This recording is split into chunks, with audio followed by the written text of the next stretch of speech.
Na, kennst du das? Ich denke, jeder war schon mal in der Situation, dass er etwas transportieren wollte, was leider die Fahrzeuglänge etwas überschritten hat. Somit musste das Ganze aus dem Kofferraum ein Stück rausragen, sei es im Baumarkt irgendwelche Hölzer, langen Balken beispielsweise kaufen oder im Möbelhaus neue Möbel und die passen leider von der Länge nicht in den Kofferraum. Dann gibt es nur die Möglichkeit, entweder einen Anhänger zu mieten, wenn man keinen hat, oder das Ganze über das Fahrzeugheck hinausragen lassen. Doch kennst du die Gesetzeslage, wie das Ganze zu handhaben ist? Nach diesem Video bist du auf jeden Fall schlauer und weißt, wie du dich in Zukunft hier zu verhalten hast und wie du das Ganze zu handhaben hast. Es gibt eigentlich nur 3 Dinge, auf die wir achten müssen. Als erstes ragt die Ladung mehr als 1 Meter immer von den Rückleuchten aus gemessen vom Fahrzeug raus. Ist das Ganze hier zu kennzeichnen? Tagsüber reicht eine solche rote Fahne oder ein Schild, kennt man natürlich auch, rot-weiß gestreift. Das Ganze sollte 30 auf 30 cm haben und muss hinten an der Ladung befestigt werden. In der Dämmerung und nachts muss zusätzlich hier hinten eine rote Leuchte angebracht werden, damit das Ganze hier auch im Dunkeln gut sichtbar gekennzeichnet ist. Das ist schon mal das Erste, woran ihr euch auf jeden Fall halten müsst. Dann gibt es natürlich verschiedene Längen, die aus dem Fahrzeug rausragen dürfen.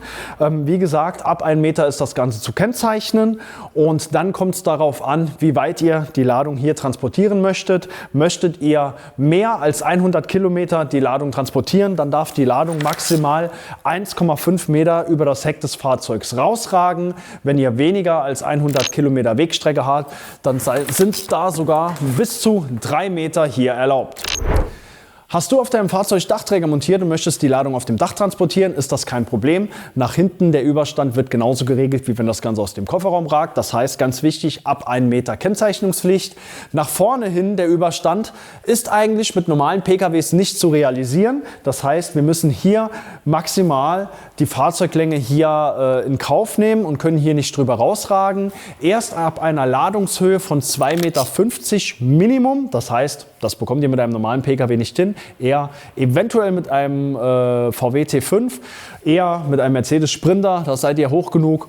Und dann darf hier der maximale Überstand 50 cm betragen.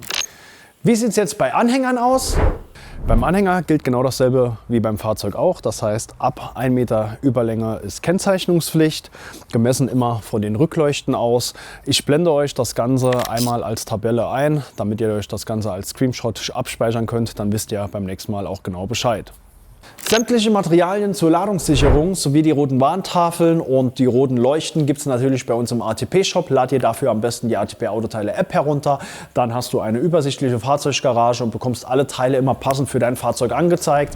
Ansonsten würde mich mal interessieren, hast du hier die Gesetzeslage gekannt? Schreib es gerne in die Kommentare. Ich bedanke mich wie immer fürs Zuschauen und sage ciao, euer Dennis von ATP Autoteile.